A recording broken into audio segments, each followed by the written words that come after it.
Let's generate our motivation.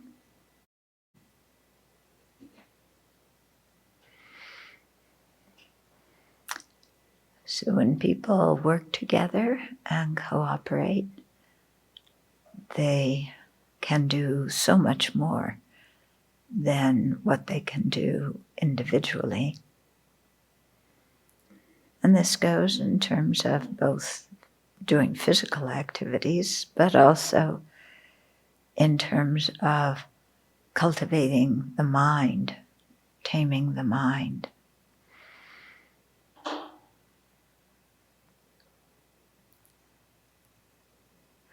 And so if that's the case, then it's advantageous to be with other living beings.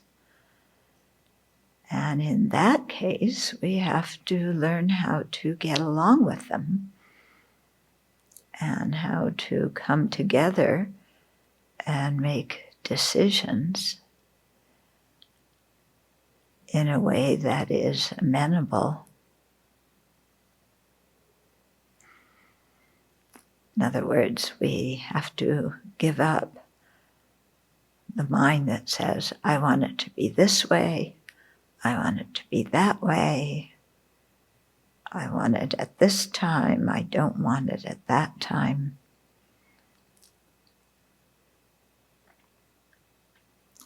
So we have to give up some of our self-centered mind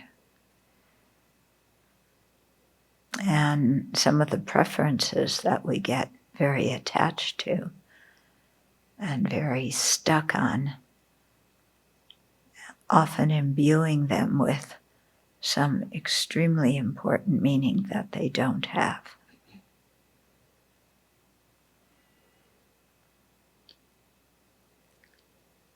For example, everyone doesn't want to agree to do something at the time I want to do it, which is actually quite an insignificant thing. But our mind then elaborates on this and says, they don't respect me, they're running all over me, these people are so inconsiderate, I don't want to be with them, I don't belong with them, on and on and on. When the actual situation was some small, pretty insignificant thing. Yet we imbue a lot of ego meaning into that.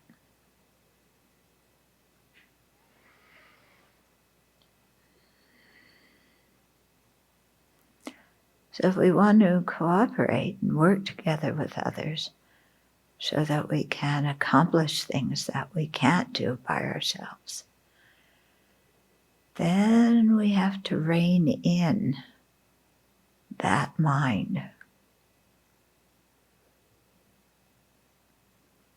That, first of all, makes a big thing out of a small one.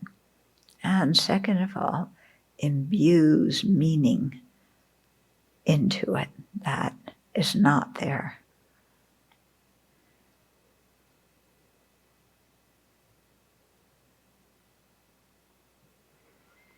So this is the process of purifying the mind, establishing new habits,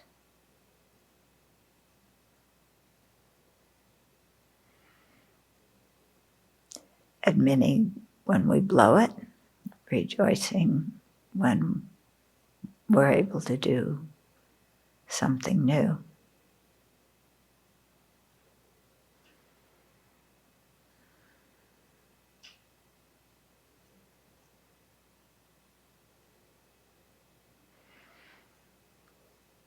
So let's cultivate the bodhicitta, or we want to work together and serve each other and serve all sentient beings together for the benefit of all beings, ourselves and all others.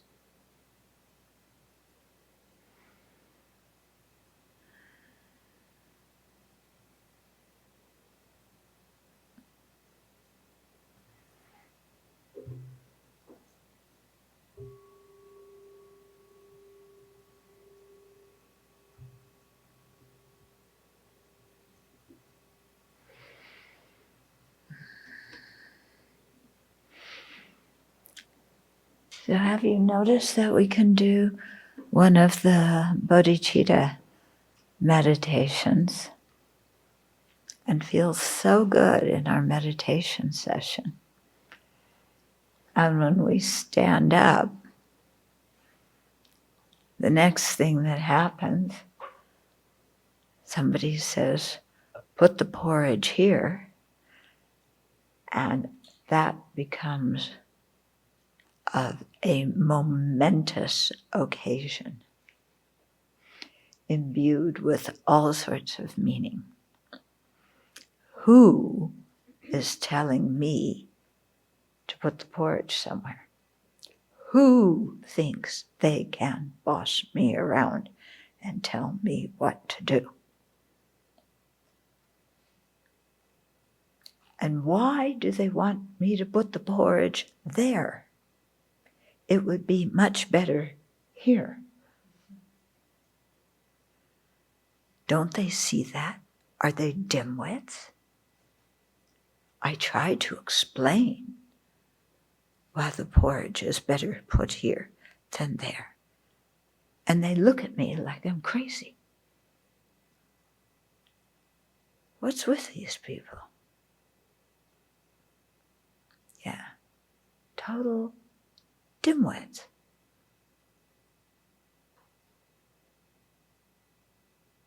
And they're also quite mean because they boss me around and they don't listen to my suggestions. So they are demeaning me. They don't respect me at all.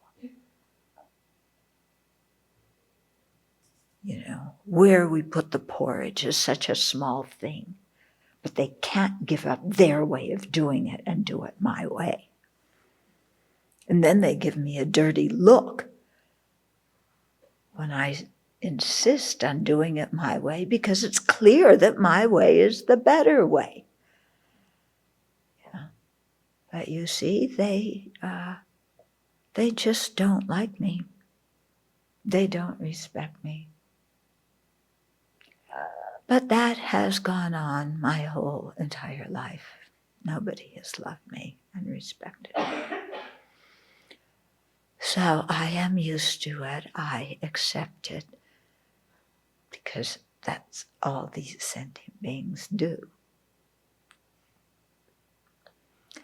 But I have compassion for them, these poor idiots.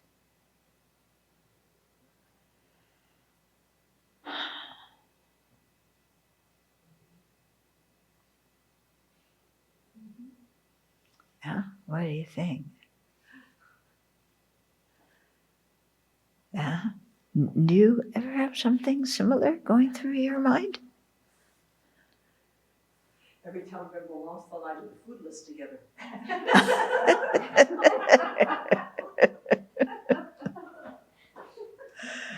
Yeah. So,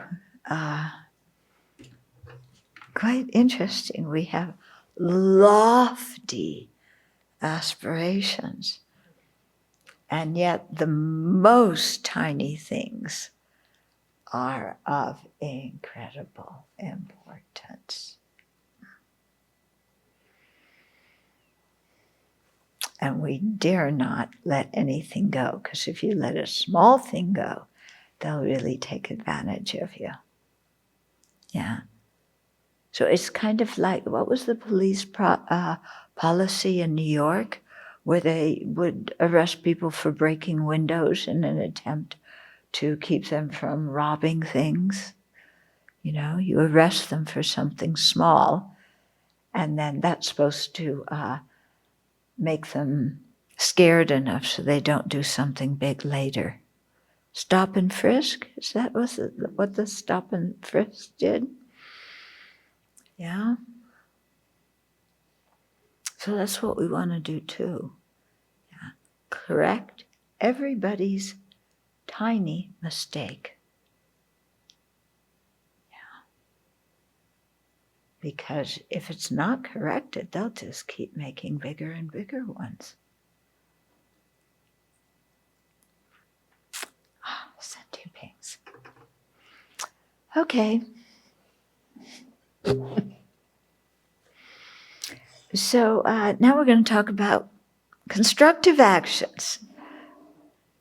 Yeah. Because anyway, we don't create any destructive ones, do we?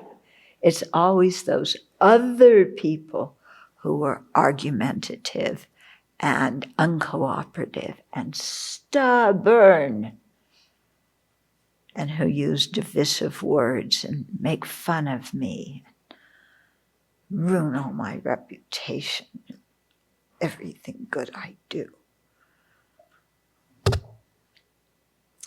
But I do constructive action, so let's read about what I do in the hopes that everybody else here will learn something from it. Yeah. Okay. But before we do that, okay, when we talked about non-virtue, okay, we went through the 10 non-virtues, yeah, and then in Precious Garland, Nagarjuna added 3 more things to avoid to it. Okay, so first one was intoxicants, because when you get intoxicated, you can't think clearly.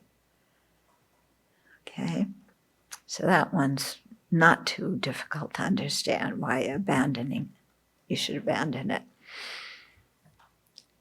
That's if you're not intoxicated and can think clearly, then you can understand. The second one is to abandon wrong livelihood. In the context of the lay people, this means dishonest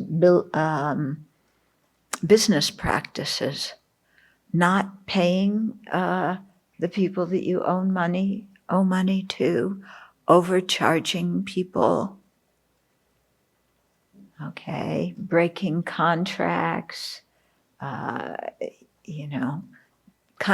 kind of business practice that is manipulative and taking advantage of other people. Okay, so that's for lay people. For monastics, we don't work for money to earn our livelihood. So what it refers to is how do we procure the 4 requisites for life: food, clothing, shelter, and medicine. So regarding that, there's the 5 wrong livelihoods that we should abstain from, in terms of getting our 4 requisites. So the first one is hinting. Yeah. So I don't know about you, but I was kind of often taught as a kid that it's not polite to ask somebody for something directly, and it's much more polite to hint.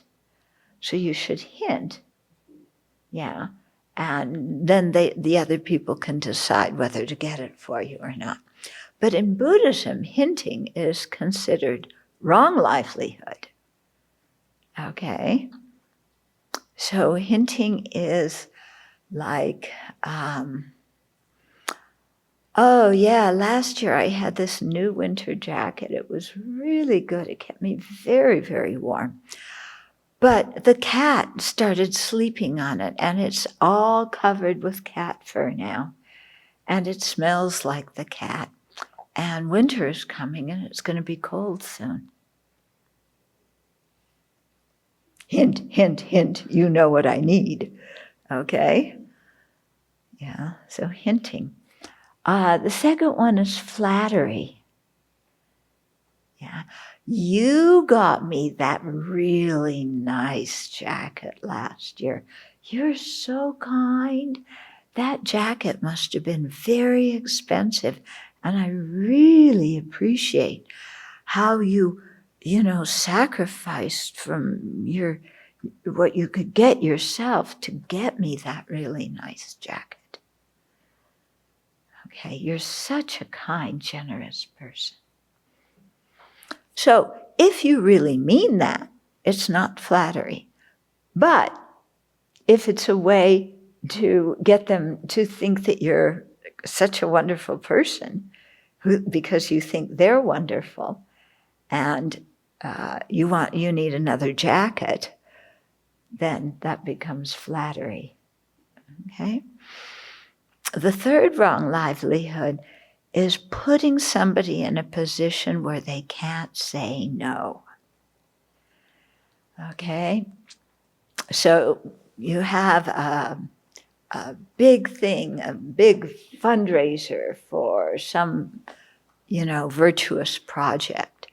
And, so-and-so offers $500 and that person offers $600. And, you're with a bunch of people and you know how much they all offered.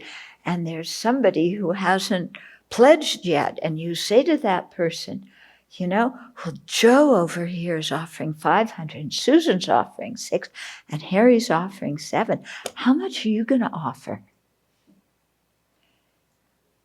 Yeah, he can't say $10. Yeah, you're putting them in a position where they can't say no. They can't say something truthful, from their heart. The other one is, okay, I just had it in my mind. There's two more. Okay, anyway, one of them is pretending to be something you're not. Okay, so when the benefactors and the lay people around, I am such a kind monastic, so considerate, so helpful, doing things for people, especially for these lay people who come here and some of them, they really like me. They want to be my own personal sponsor, and what's wrong with that? So, we act really nice when they're around, and then when they're not around, we sleep late, we don't do our chores even though we're on the rota, we are cranky and uncooperative. Okay, so it's basically hypocrisy, pretending to be something we're not. And then, what's the one I am missing? What? Yes, giving a small gift to get a bigger one. Okay? It's commonly known as bribing, but we don't bribe people. We give them a present, that jacket that you gave me last year, I'm really appreciative for it. And I just wanted to give you this small little gift, to show my appreciation for that jacket and the winter boots and, paying for my airfare to go here and there. And, it's just a little present to say thank you. Yeah. And what is it? It's you give a small gift to get a big one. Okay? So all these are quite easy to do. Yeah, they're quite easy to do because so often we want something from someone and we don't want to ask straight for it because that seems kind of greedy and not very respectful. So we do one of these other ones. Yeah, so that is wrong livelihood for monastics. Okay, then the third thing that Nagarjuna added to the 10 was harming others. Yeah? And he left it as a wide open thing, harming others physically, harming them verbally, harming them mentally by just going over and over and over in our mind about how obnoxious they are, how uncouth they are, how we need to help them by giving them a taste of their own medicine. Okay, so those are 3 other things that it's good to abandon in addition to the 10 non-virtues. Okay, so that now we'll do the 10 constructive ones, and at the end of that, there's 3 more that Nagarjuna mentioned in Precious Garland. Okay, so the Buddha emphasized, we're on page 250, the Buddha emphasized the disadvantages of poor ethical conduct and the benefits of good ethical conduct. So this is from the longer discourses in the Pali tradition. So the Buddha said, householders, there are these 5 perils to someone of poor ethical conduct, of failure in ethical conduct. What are they? First, he suffers great loss of property through neglecting his affairs. So if you don't, take care of your affairs by doing things in an honest way, then you're going to lose your property. Second, he gets a bad reputation for immorality and misconduct. Okay? You don't pay your employees, and you're going to have a bad reputation. Yeah? Third, whatever assembly he approaches, he does so differently and shyly. Okay, so he doesn't feel comfortable with anybody because of having committed a lot of non-virtue. Fourth, he dies confused with a lot of regret. Fifth, after death, at the breakup of the body, he arises in an unfortunate state, a bad state, in suffering and hell. Okay, so it takes an unfortunate rebirth. These are the 5 perils to someone of poor ethical conduct. So when we see people of poor ethical conduct, even though in this life they may appear successful and powerful and rich and so on, yeah, what's actually going on, is something different, and they will experience the results of their own actions in the next life, or maybe also in this life, it depends. Householders, there are these 5 advantages to someone of good ethical conduct and of success in ethical conduct. So don't hate the people who have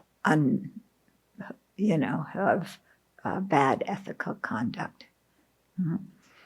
Okay, so the 5 advantages.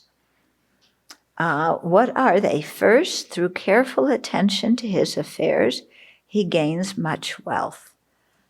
Okay, so with good ethical conduct, you do things on time, you do them honestly, you don't try and pull the wool over someone's eyes, and as a result, you gain wealth, and people want to do business with you afterwards. Second, he has a good reputation for morality and good conduct. And although sometimes in our modern culture it seems like nobody really cares about having a good reputation for morality and virtuous conduct, there still are some people that care about this. Okay? And I was just listening to an interview of one evangelical minister who used to be very much on the side of the religious right. And he began to look at what he was advocating and what he was doing and realized that a lot of it did not correspond with his own ethical standards. Yeah. And because he was saying, if we call ourselves Christians, if we were evangelical, then, because I guess in the Bible that the evangelical, it meant good news, and it really emphasized people helping the impoverished, helping the sick. Yeah. So he realized, wow, if you're a real Christian and a real evangelical, then, politically, you would want, a safety net for people. You would want Medicare. You would want good education. You would health care. Yeah, you would take the people who are arriving at the borders, who are refugees or for whatever reason they're coming, and take care of them. They're travelers and they're lost and they need help. So he began to see that actually he was not living according to the ethical standards of what the actual meaning of an evangelical Christian was. And so he's starting to speak about that now amongst people. Yeah. Because I never understood. We got one of the flyers we got from somebody who was running for county commissioner in our county. It was a big red one, and the letters said, America, God, guns. Keep it red. And I'm going, wow. Yeah, God and guns right next to each other. And I was thinking, I wonder what God would say about that. And it's kind of a good thing he isn't around. But, if you believe in God, what would God say about collecting guns? Yeah? I don't think God would advocate that. Yeah. So, there are some people that, think about these things, amongst many who don't. Okay, third, whatever assembly that he approaches, he does so with confidence and assurance. So he's had good ethical conduct. He has nothing to fear going in front of other people. They're not going to call him out for doing nasty things or harming others. Fourth, he dies unconfused.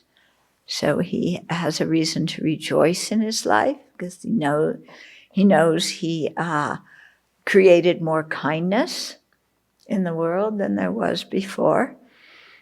And fifth, after death, at the breaking up of the body, he arises in a good place, a heavenly world. So he has a fortunate rebirth. These are the 5 advantages to someone of good ethical conduct and of success in ethical conduct.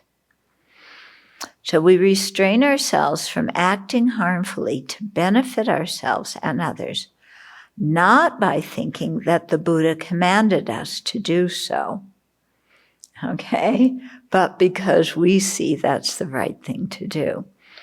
For example, our doctor may advise us to have a low-fat diet. Even though we like food with a lot of fat, we follow his advice, not out of duty, but because we know it is for our own long-term benefit. So the same thing when the Buddha gives advice, we don't follow it, because if I don't, I'm disobeying the Buddha and I'm going to hell and, this kind of thing. And the Buddha's the authority. I better just shut up and do something. But we follow the Buddha's guidance because we know it's for our own long-term benefit.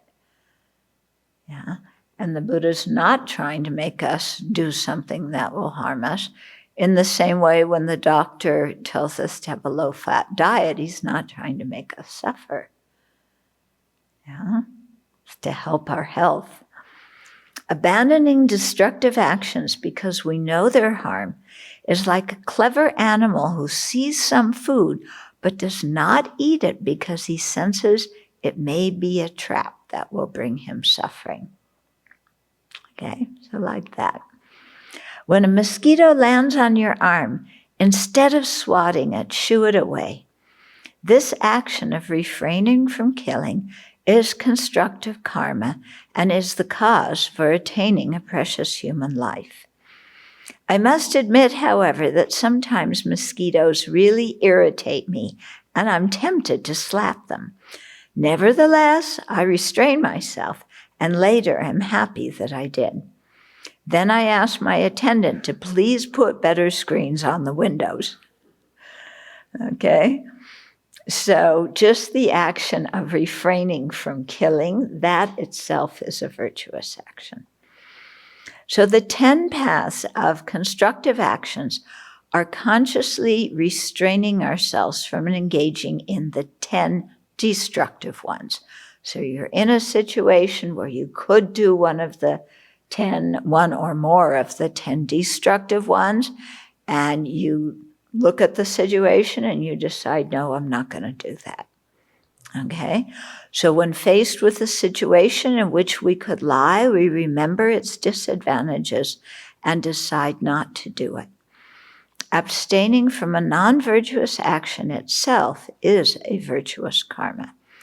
The Pali tradition delineates 3 types of abstention that apply to the 7 physical and verbal non-virtues. So these are 3 ways to abstain from destructive actions.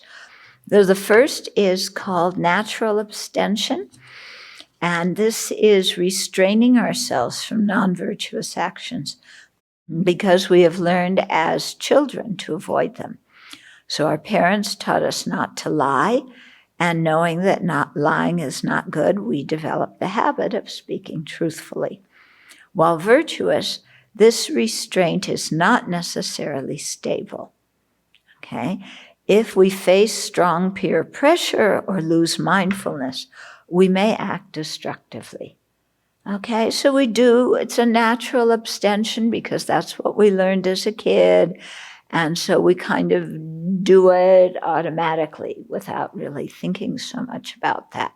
But it's not stable because if somebody comes along with a really good argument to do its opposite, which is a destructive action, then our mind is not firm at abstaining from the action, and we may very easily go along with the other person.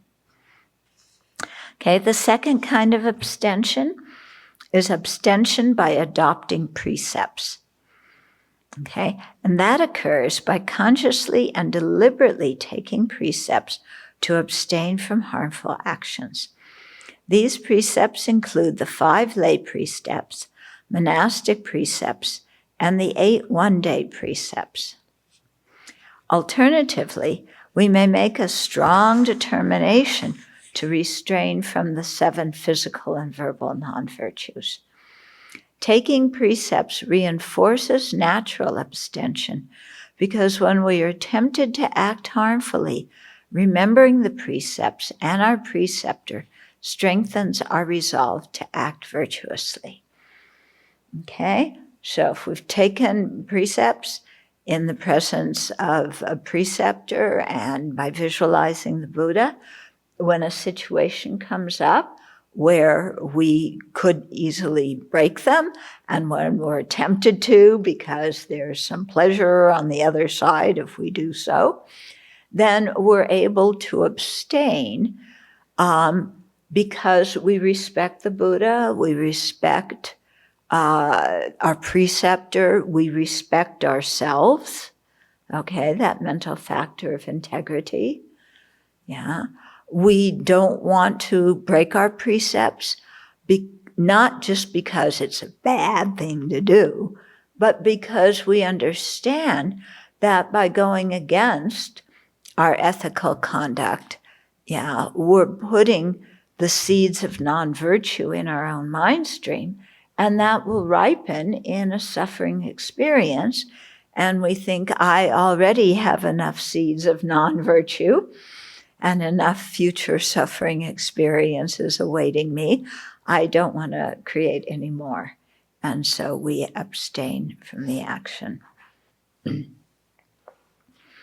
Okay, then the third is abstention through eradication. And that is accomplished by attaining the Arya path, becoming a stream enterer, once returner, non-returner arhat, or an Arya bodhisattva. And as an Arya, then eradicating particular defilements.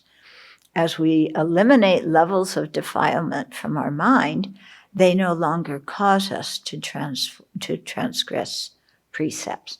So this is the best way to abstain from non-virtue, by gaining the Arya's realizations, because then, we can obliterate the afflictions that cause the negative actions. So the three mental paths of virtue are three virtuous mental factors when they are strongly developed. Okay, so just like the three mental non-virtues are, they're the mental states of afflictions, that are strongly developed. These are three virtuous mental factors. Non-covetousness. Okay, so this is interesting. It's important to understand what it means. Non-covetousness is the mental factor of strong non-attachment. It is not just the absence of attachment, but a mind that actively does not seek more and better. Okay, so it's not a thing of, I have no attachment to these tissues because I don't need them now, so sure, you can have them if you want them. It's not just an absence of attachment. It's a mind that's saying, I don't want more, I don't want better. That's not the purpose of my life. I'm not here to accumulate 25 things of tissues so that I will have enough for, a few weeks for my drippy nose, and I won't go lacking in tissues, okay? So whatever it is that you're attached to, having a mind that is actively saying, I don't want more, I don't want better, I don't have to possess this. So that's what non-attachment is. Okay, so it temporarily frees the mind from greed and leads to generosity and the relinquishment of sensual desire. Okay, and you can see why when we're not attached things to then we can become generous. Non-malice is the mental factor of strong non-hatred. So this is not just the absence of hatred, but it's loving kindness. So mental factor of non-hatred is love. Okay, don't get confused by the language and think it's just, kind of having a neutral mind and not being mad at someone. Okay, but it's actually the totally opposite, loving them. Non-confusion, prevents and contradicts confusion. It is related to right view and wisdom, and understands that our actions have an ethical dimension and bring results that we ourselves will experience. So non-confusion has some awareness of and respect for and wisdom regarding what constitutes virtue and what constitutes non-virtue. Okay. The Buddha also describes 10 virtues as doing constructive actions. Okay, so it's not just abandoning the destructive actions, it's also doing constructive actions. So someone who abstains from killing dwells compassionately towards all living beings. Abandoning divisive words means he unites those who are divided and encourages those who are in harmony. So you can see that it's actively doing the opposite of those non-virtues. It's not just abstaining from doing them. Okay, although abstaining from doing them is a virtuous action. Someone who relinquishes harsh speech speaks words that are gentle, pleasant to hear, endearing, heartwarming, courteous, agreeable to many folk, and pleasing to many folk. And it's so nice being around people like that, isn't it? Abandoning idle chatter, a person speaks at the right time in accordance with the facts and of matters that are beneficial. His talk is opportune, helpful, moderate, and meaningful. So it's not somebody who just chatters for the sake of chatter, who talks about all sorts of ridiculous things and makes you distracted and consumes your time. And it's not us acting that way towards other people either. Okay? So talking about, where the latest shopping deals are and, the latest sports events and, all this kind of stuff. So someone who abandons maliciousness has pure thoughts and intentions, such as, may these beings be free of enmity, free of anxiety. May they be untroubled and live happily. Okay? So the virtuous action, that is the opposite of malice, is this one. Okay? And you can see when you practice thinking like that, your mind is so much more relaxed and so much happier than when you think about how to divide people that are in harmony because you're jealous that somebody is paying attention to someone and not paying attention to you or whatever it is. In short, doing the opposites of the 10 paths of destructive actions also constitutes practicing the 10 paths of constructive actions. We mindfully save life, protect others' property, and promote fidelity in relationships. We speak truthfully, harmoniously, kindly, and at appropriate times. Our thoughts are generous, friendly, and wise. Okay, so that's all virtuous actions. So Nagarjuna added to those three, okay, to practice generosity, in whatever way we can, giving material goods, giving help, giving advice, or consoling someone, teaching the Dharma, being generous in some way. The second one is honoring the worthy. Okay, so this is another virtuous action that, we kind of forget about in our culture. Honoring the worthy, who does that? I want to get ahead of them, and I want to have a better reputation than them. And I want to put them down so that other people will think I'm better than they are. Okay? So we have to get over those kind of thoughts. Yeah?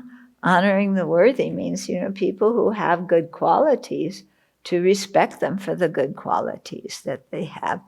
And to really learn to rejoice that some people are better than us. Yeah, I mean, it really is good that people are better than us. Just think of what would happen if we were the best ones in the world. Yeah. Okay, and then the third one, virtuous thing to do is to cultivate love. So to practice cultivating the wish for others to have happiness and the causes of happiness. And that doesn't necessarily mean that we wish others to get what they want. Okay? Because lots of times what people want is not actually conducive to their own happiness. Okay? Can you think of things? You know, somebody who weighs 400 pounds and they want to get a hot fudge sundae at 31 flavors.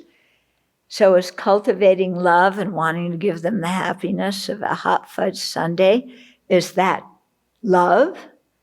Is that really taking care of somebody?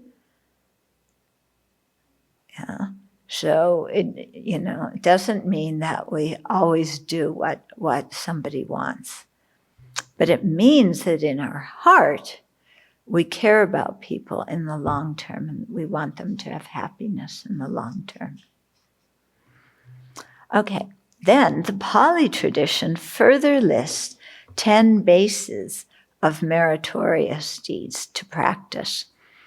So here are 10 to practice: generosity, ethical conduct, meditation, okay, reverence, so showing respect to those deserving of respect, service, offering, our body, speech, and mind in service, dedicating merit, rejoicing in others' virtue, listening to Dharma teachings, teaching the Dharma, and straightening out our views. In other words, developing correct views.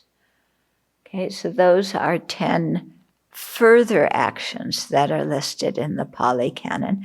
And you can see that it makes sense. I mean, all those who would argue with those, yeah, I mean, they're definitely virtuous when you look at them.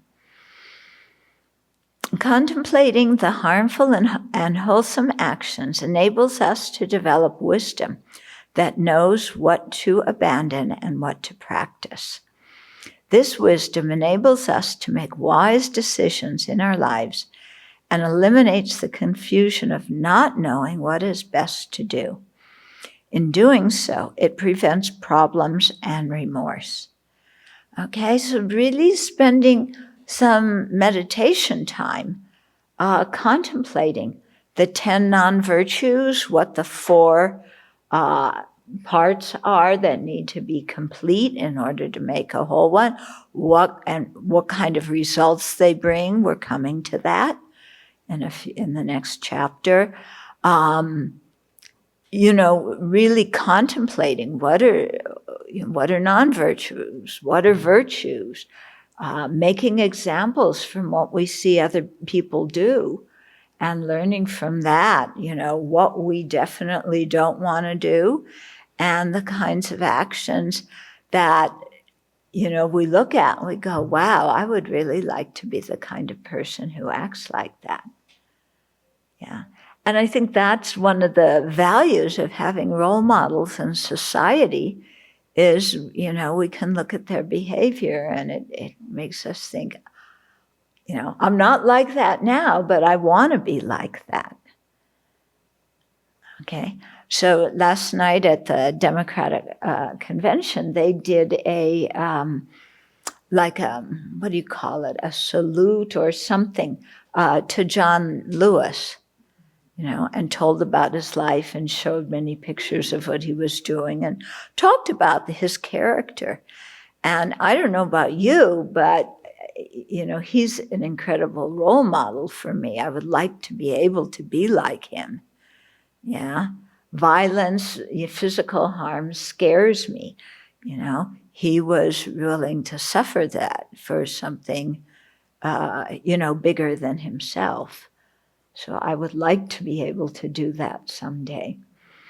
So, having these kind of role models is really important. Okay, and really, and so my point is really contemplating what is virtue, what is non-virtue. If I do this, what are the results in this life and next life?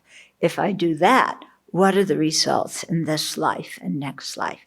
And then we really build up our own wisdom so that in our life, when we encounter certain situations where we're faced with a choice, instead of just following what the afflictions want, our wisdom can say, oh, doing that is non-virtuous. I'm not going to do it.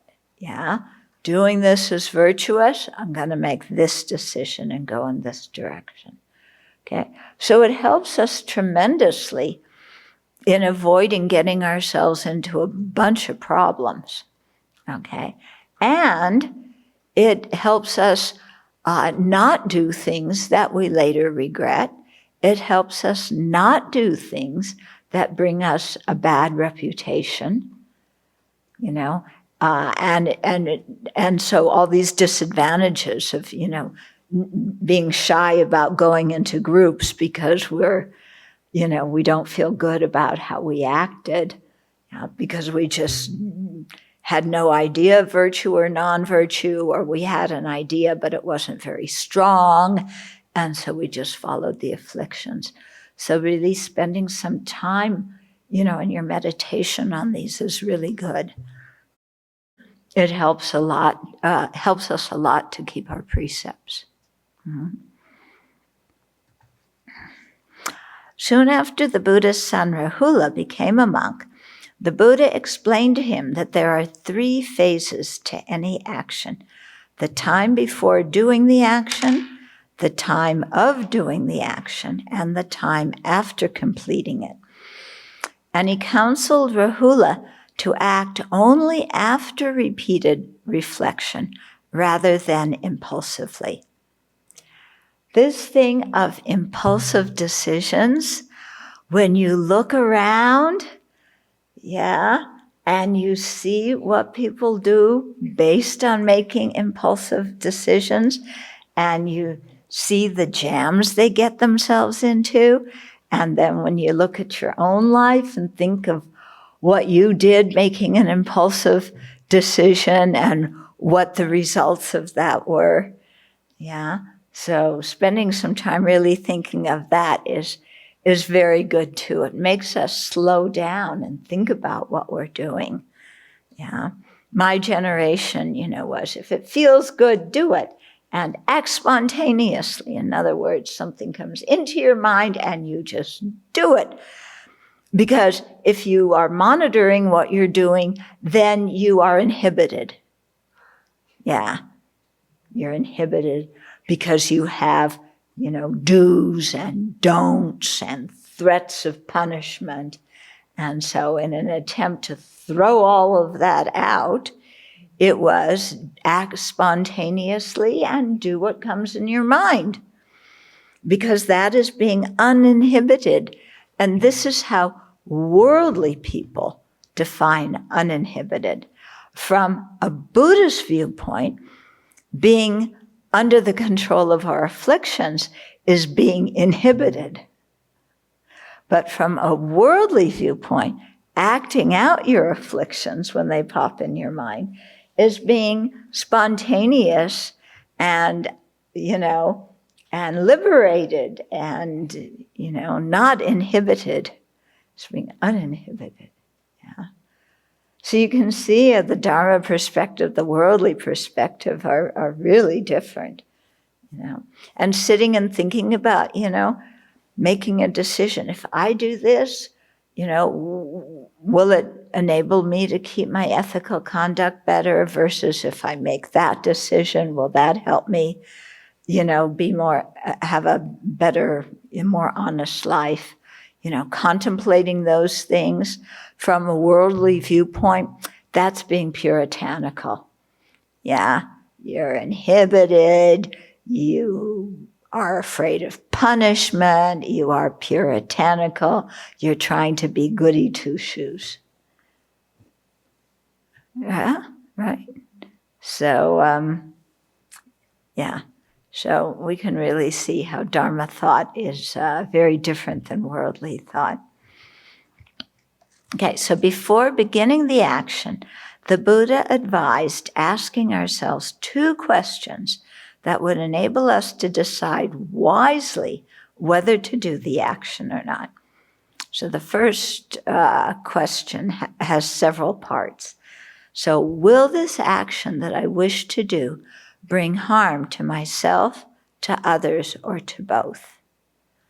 So in this life, will it bring harm? Will it create negativity so that in future lives it will bring harm to myself, to others, or to both? Okay. What will be the most likely immediate result of this action? And what will be the long-term results of this action? So really thinking about that before we do things. Yeah. Even if the action seems insignificant and won't adversely affect someone else, will it corrupt my mind in a way that will later lead my ethical conduct to degenerate? So the action seems insignificant. Nobody else knows about it. It doesn't hurt anybody else. But will it cause my own mind to degenerate? So that in the future, I will have bad habits and, get into more and more non-virtuous activities. Okay, so that's one kind of set of questions to ask ourselves. And then the second is this a non-virtuous action that will bring painful results? So here is asking ourselves squarely, is it virtuous, is it not? Here, the quality of our motivation is a crucial factor, so we should examine as honestly as we can what our actual intention is. Okay? So really, watching our motivation, and from that, discerning if we do this, if it's going to be virtuous or non-virtuous. If we do that, will it be virtuous or non-virtuous? So if you get really familiar with this kind of thing, when it comes to making decisions in your life, you don't sit on the fence as much. Yeah? I think we often sit on the fence when we're trying to figure out what is going to bring us more worldly happiness. And we don't know, will this bring us more worldly happiness, or will that, or will that, or will that, or will that? And we get confused because we don't know which one will bring us more happiness. So we sit on the fence and we get confused. Whereas, if we have a good understanding of the law of karma and its effects, we understand what's virtuous and what's not in terms of the action, in terms of our motivation. We really have great conscientiousness and want to keep good ethical conduct. Then that becomes the criteria for making the decision. How can I keep the best ethical conduct? Okay. And that, when we have this knowledge inside of ourselves, then we can just examine and figure out, which choice enables us to create more virtue and avoid more non-virtue. And then we do it. We don't sit on the fence, kind of, what's going to bring me more happiness and this kind of stuff. We just already have our criteria. We examine the situation. We do it. So I know for myself, what I often use when I have to make decisions is first, which decision will enable me to keep my precepts better and maintain good ethical conduct, and which decision will help me to generate bodhicitta, or perhaps inhibit me from generating bodhicitta. So I often, assess possible decisions from those 2 things, those 2 criteria. Yeah. And if the mind says, what will give you more praise? I throw that mind out. Or if the mind says, what will give you more gifts and presents? I try and throw that mind out too. Okay? While doing the action, we should continue to hold these questions in our mind. If we see that the action will bring harm to ourselves or others, or if we determine it is non-virtuous, we should stop immediately. It may seem strange to stop to stop what we are saying in mid-sentence, but it is better than finishing the comment and having to deal with the painful consequences afterwards. Although I don't know about you, I will notice in the middle of a sentence that, like, why am I saying this? I should be quiet, and I keep on talking. Yeah, it would actually be much better if I shut my mouth. Yeah. After we have completed an action, so remember, Buddha was telling Rahula before the action, during the action, afterwards. So after completing the action, we should review it with the 2 questions as our guide. If we realize in hindsight that the action was non-virtuous, we should reveal and confess it in our evening purification practice, or tell a wise Dharma friend or our Dharma teacher. Then we should make a strong determination not to do that action again and undertake restraint. But if we realize that the action was constructive, we should rejoice, dwell happily, and continue training in that way. And give ourselves a pat on the back. I was tempted to tell that guy off, but I didn't. Now I just have to work on my anger. Yeah, but at least I didn't tell that person off. Okay, so now the weight of karma. What makes an action heavy? What makes it light karmically? And there are many different lists of this, but they have very similar qualities. Okay, so not all constructive and destructive actions are equal in terms of the weight of the latencies they leave on our mind stream, or the strength of the experiences they bring. Tsongkhapa cites 5 criteria that make destructive actions heavy. Okay, so first of all, the strength of our attitude. For example, lying with a strong wish to cause another harm is heavier than acting with a weak intention. Okay, that makes sense, doesn't it? Yeah. Even in courts of law, how you are seen depends a lot on the strength of what your attitude is, your motivation is, and the strength of it. Okay, the second is the method of doing the action. This is also taken into consideration in courts of law. So what my purpose in talking about courts of law is just to say that you can see that this is kind of a regular way human beings think that is supported by multiple religions. Yeah. Okay, so the method of doing the action.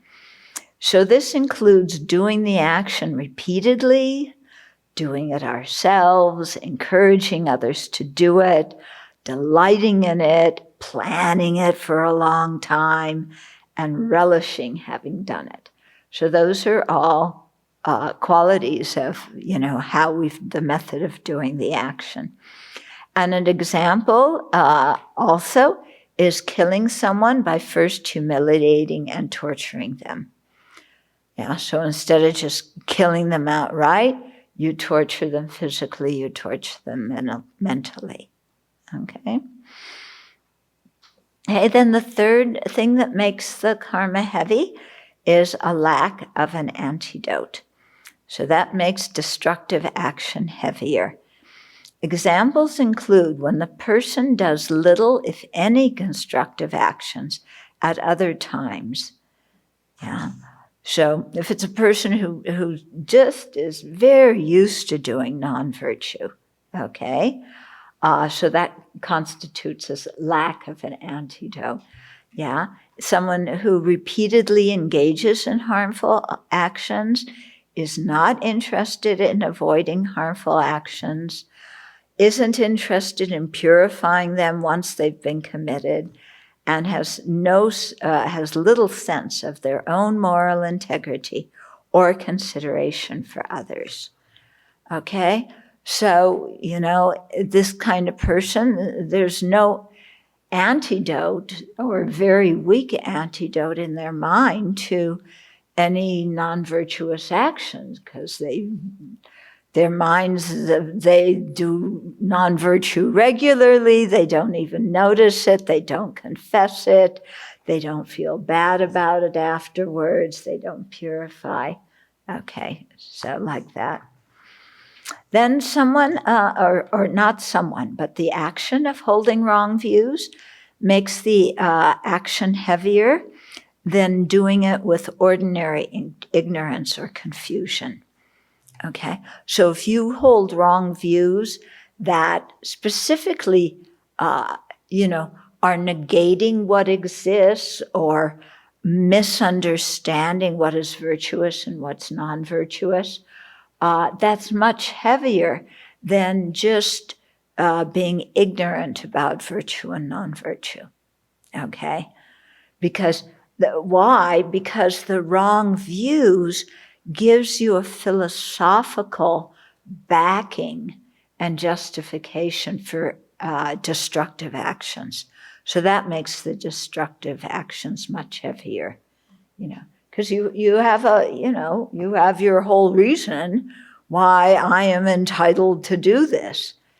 Yeah, it's kind of like, somebody who in one of the states that has a stand your ground law, and that guy says, it's a law whereby if you feel you're in danger, you can shoot someone.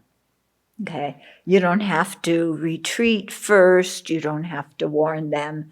You can be aggressive. Okay, so let's say you're from one of those states and you think this is a really good law and it is totally legal.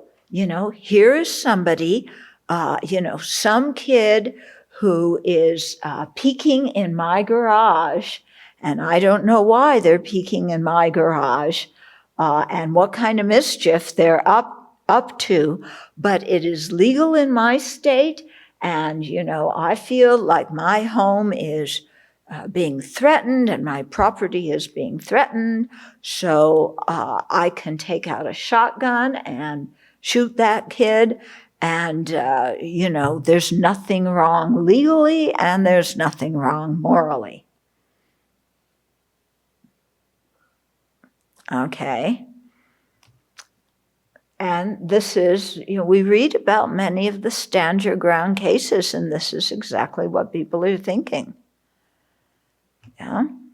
So euthanizing an animal with the thought to put it out of its misery is not as heavy as doing it with the strong view that rebirth and karma and its effects do not exist. Okay? So somebody who just says, there's no rebirth, there's no karma, let me just kill this animal, get it out of its pain, And also because I don't like to watch it in pain. I don't want to watch it die. So let's just get this over and done with. That's very different than someone who thinks, there is rebirth, there is virtue and non-virtue, but, I just, I want to euthanize the animal. So, it's not good to euthanize the animal, but doing it with that kind of motivation is not as heavy as doing it with the mind that thinks, there's nothing wrong with that. Okay, in the latter case, the person is philosophically convinced that a harmful action is without fault. So they filled with wrong views. Okay, then Another factor that makes the karma heavy is the weight of the action. So criticizing our parents, spiritual teachers, those with Dharma realizations, and the poor or needy is much heavier than criticizing other sentient beings.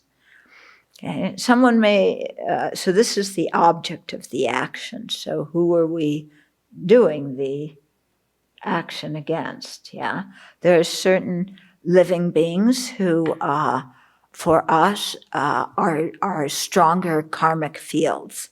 Okay, so our parents, because of the kindness they've shown us in this life, bringing us up, giving us the body. Spiritual teachers who show us the path to awakening, people with Dharma realizations who keep the Dharma alive in the world, okay, the poor or the needy, so that they're called the field of suffering, yeah, so we're doing actions towards them. So if we create virtue towards any of these fields, the virtue is stronger. If we create non-virtue, it is stronger too. Our parents are strong objects for the creation of karma owing to their kindness in giving us life. Spiritual teachers are powerful objects because they lead us on the path. And the poor and sick are strong objects because of their need. However, owing to the power of holy objects, any action done in relation to high bodhisattvas or images of Buddhas and bodhisattvas has one aspect that can be the condition for attaining liberation.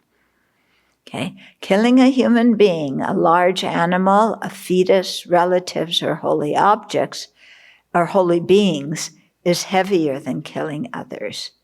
Yeah, and then this thing of holy objects, high bodhisattvas, images of the Buddhas, Dharma texts, and so on. Okay, so because they're of the power of the object, doing virtue in relation to them creates stronger virtue. Same with acting destructively. Okay, so generally speaking, the 7 physical and verbal non-virtues, of the 7 physical and verbal non-virtues, killing is the heaviest, with each successive non-virtue being lighter than the previous one. So this is talking generally in terms of the nature of the action. Of course, when you apply the 4 criteria that make it complete, then that's going to affect whether it's a complete action or it's incomplete. When you go through these 5 things that make an action heavier, that's going to influence it. So this kind of statement is just talking about the action in general without applying any of these other conditions. Okay, so this order is dependent on the amount of suffering the other beings experience. Okay, so that's why killing is the heaviest, because everyone cherishes his or her life more than anything else and suffers most when it is taken from them, while the suffering we experience from idle talk is comparatively minor.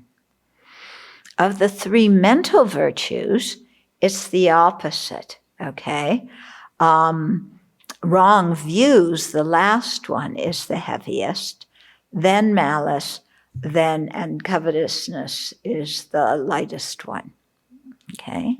So again, wrong views is the heaviest, because we then have that philosophical justification, which means we've thought about something, we've analyzed it in a completely confused way, come to a wrong conclusion. We are ego invested in our wrong conclusion, and we'll probably use it to create further non-virtue. Okay, so that's what makes it heavy. Although idle talk is the lightest of the 3, lightest of the 4 verbal non-virtues, It should say 4 instead of 3. Mark that, yeah. It is dangerous because it gives rise to so many other afflictions.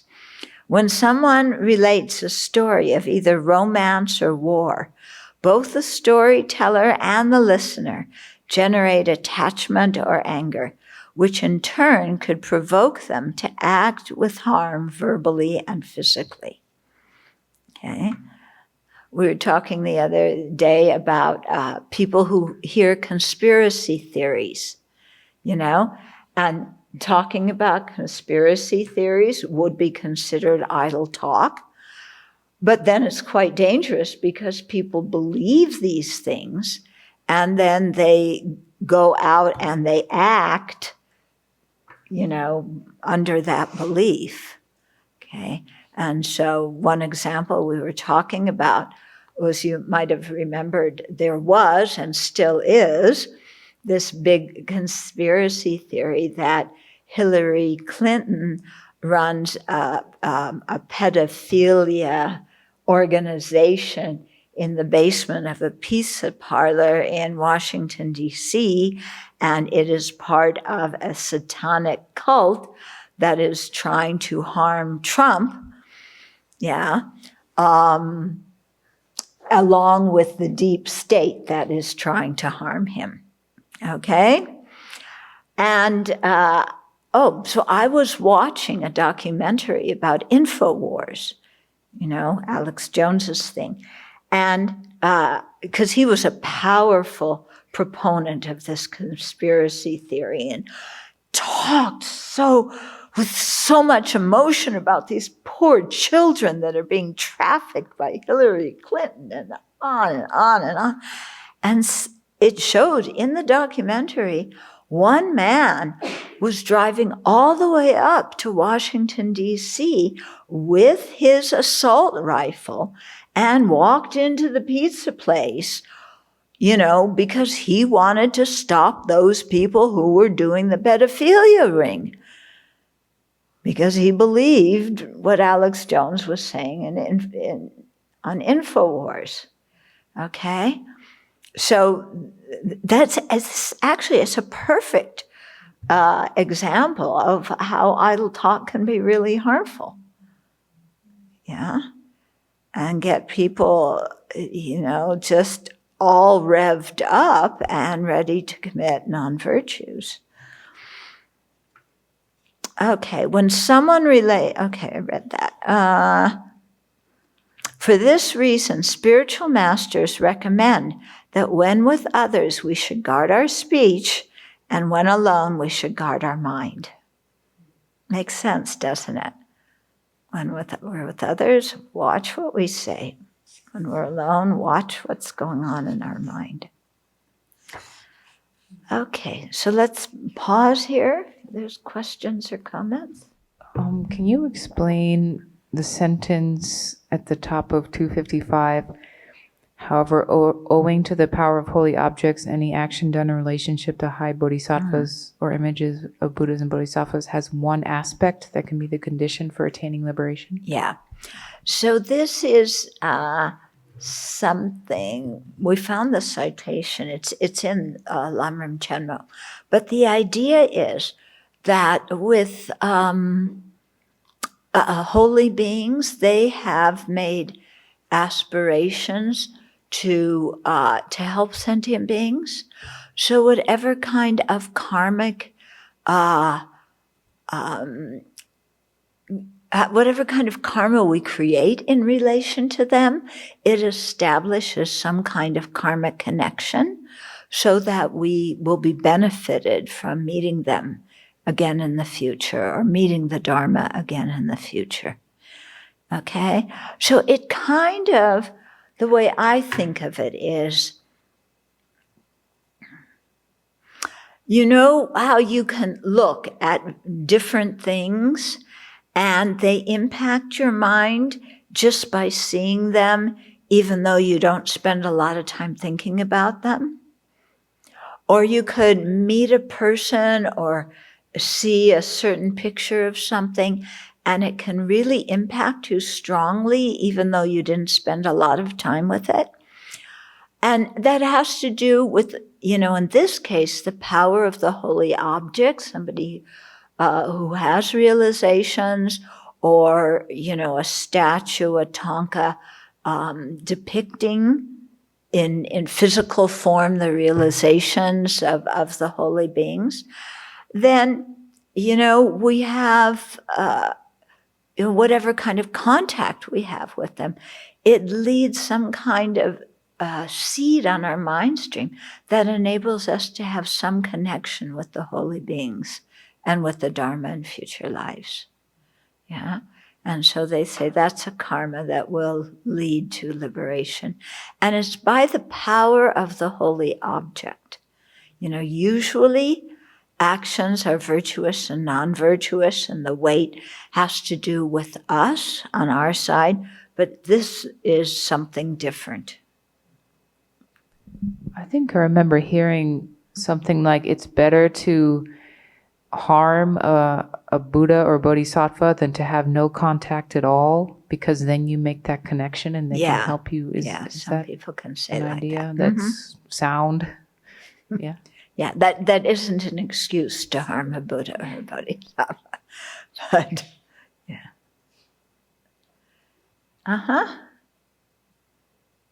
I'd like to check my understanding about some of the things you've talked about in the last 2 weeks with an example that I won't do. It's just an example. So I see the sunflower growing in front of prajna, and some karma ripens, and in terms of the feeling aggregate, and I have a pleasant feeling. And then I keep thinking about that sunflower, and I have the thought, I want that sunflower plant. So there's craving.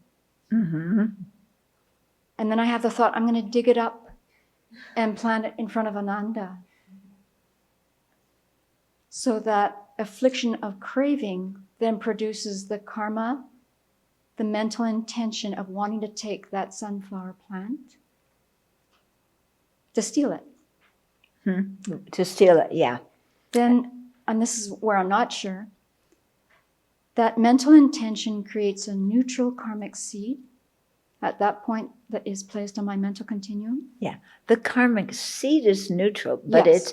it is a seed of negative karma. Yes. So just having that thought, I'm going to do that, places that seed there. Yeah. Okay. Especially if you're thinking about it again and Over and over again again. and planning, you're going to Right. go do it in the middle of the night when Yeah. Maitri's asleep. Well, we're going to get to that part. Okay.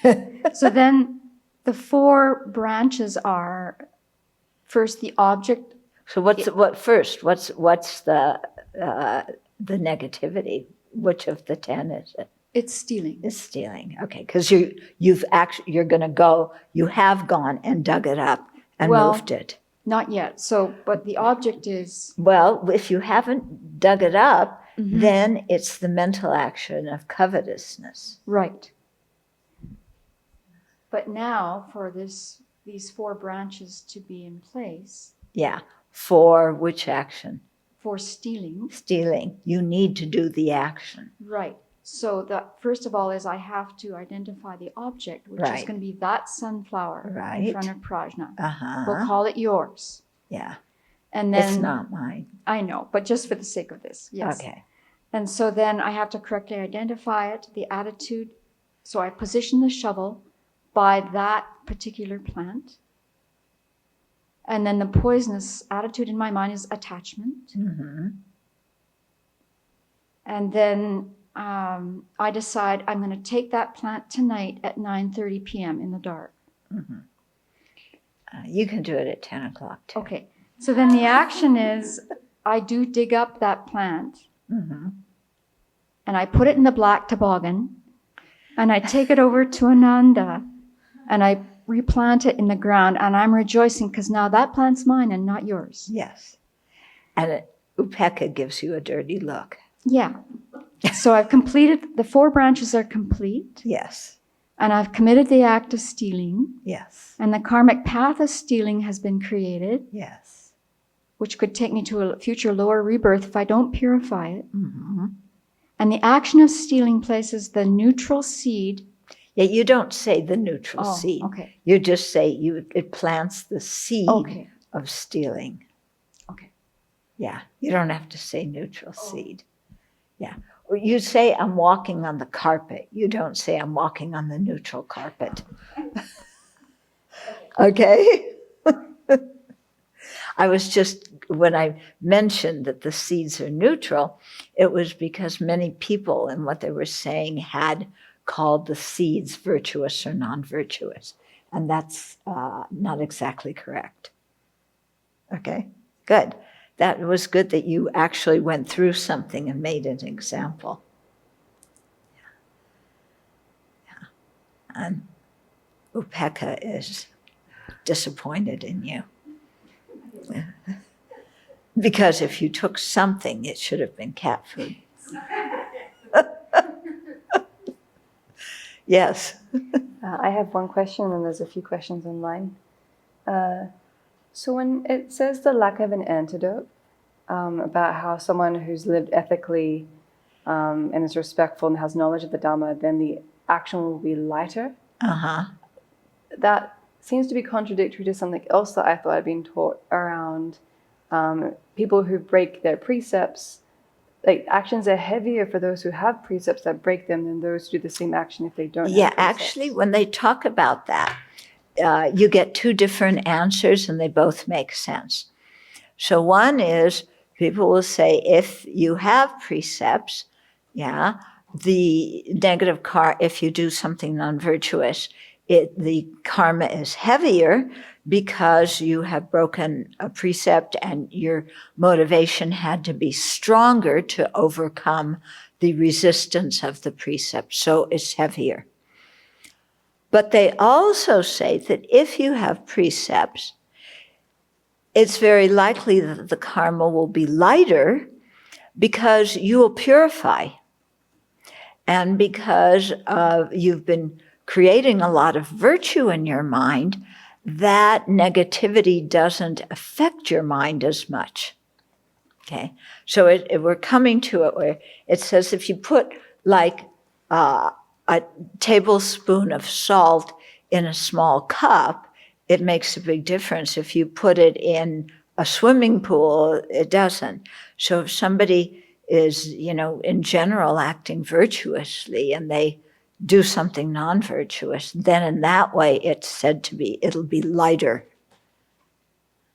Okay? So you get both answers. And they're both right. Thank you. And they say what sounds like opposite things, but it's not. Then? So Sydney Cohen is asking, so good ethical conduct is not only verbal and physical, but also mental. That is, Yes. We have to clean up our ethical conduct mentally? Yes. And if you clean it up mentally, then automatically your verbal and physical conduct will get cleaned up.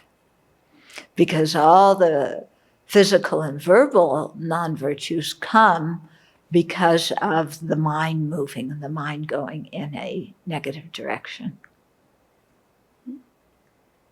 Okay. And then Fosa Singapore asks, how can we help animals or pets to have a better rebirth in their next life, or even a mosquito who comes to us for a short time? Do we chant Om Mani Padme Hum? Yeah, it's good you chant mantra and you blow on them, or you do your recitations out loud so that they hear them. So this is the power of the holy object. Or you take them, you walk the cats around the Buddha image there, around any of our buildings that have Buddhist statues in them.